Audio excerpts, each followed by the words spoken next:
Have you heard of that old warning about secondhand smoke? The dangers of being around people that are smoking and breathing in the air, breathing in the smoke that comes from their cigarettes or whatever they're smoking. And there once was, maybe there still is, once was great discussion about the dangers of secondhand smoke. I grew up around smokers, and there may be a danger, and so we can debate that, but what I can tell you, what is dangerous, what is lethal, even more lethal than secondhand smoke, is secondhand negative. Secondhand negative. Being around those who complain, being around those who always see the worst in everything or most things.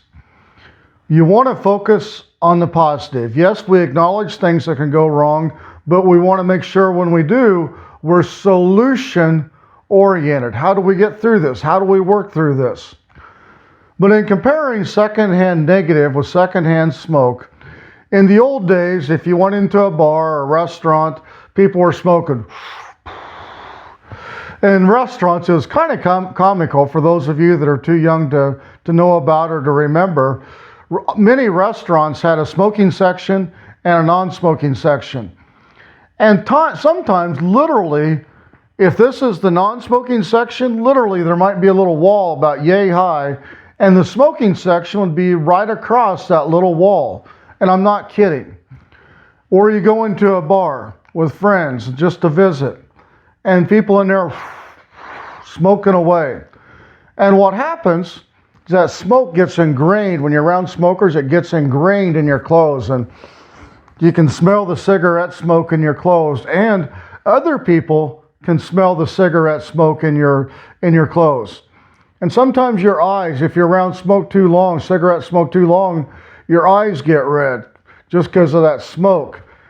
And sometimes if you're around it too long also, it can start affecting your voice, and your voice gets raspy for a while.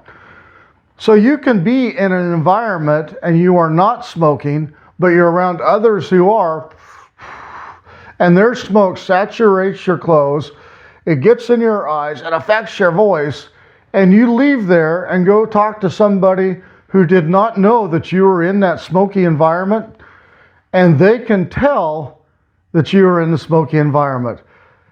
Hi, how you doing? And they can see your red eyes, and they can smell it. And they know you've been around secondhand smoke. Similarly, when we are around secondhand negative, when we are around the complainers, when we are around those who see the worst in virtually every situation, we are around those who fail to find a positive solution, when they fail to focus on the Lord, they too have negative, instead of smoke, negative develops in their eyes. Negative develops in our eyes when we become around, when we associate with negative people. The sparkle leaves our eyes. Remember, our eyes are the window to our soul, and when we're around negative, we lose that optimism, we lose that faith, we lose the hope that's only found in Jesus Christ, and our eyes lose that gleam. And pretty soon, instead of just having a fun, positive voice, pretty soon we're just really negative, and everything, that drives me nuts just imitating it.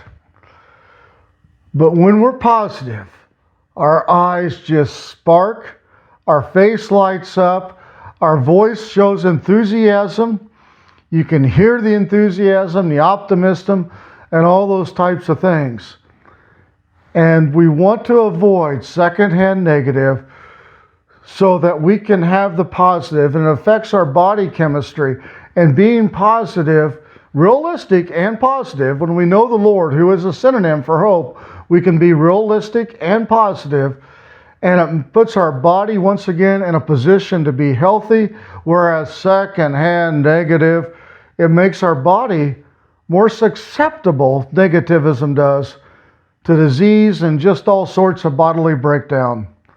So yes, avoid secondhand smoke, especially if it bothers you, and most of us it does anymore. But even more importantly, avoid secondhand negative. Coach Bill Congo Congleton talks about, and he's in an environment and somebody starts complaining, he'll just drive off. And I would invite you to do the same. When you're around those who just love to complain, who love to be negative, walk off, run off, drive off, get out of there, and get around champions who have that internalized expectation of greatness as you associate with secondhand championship wisdom.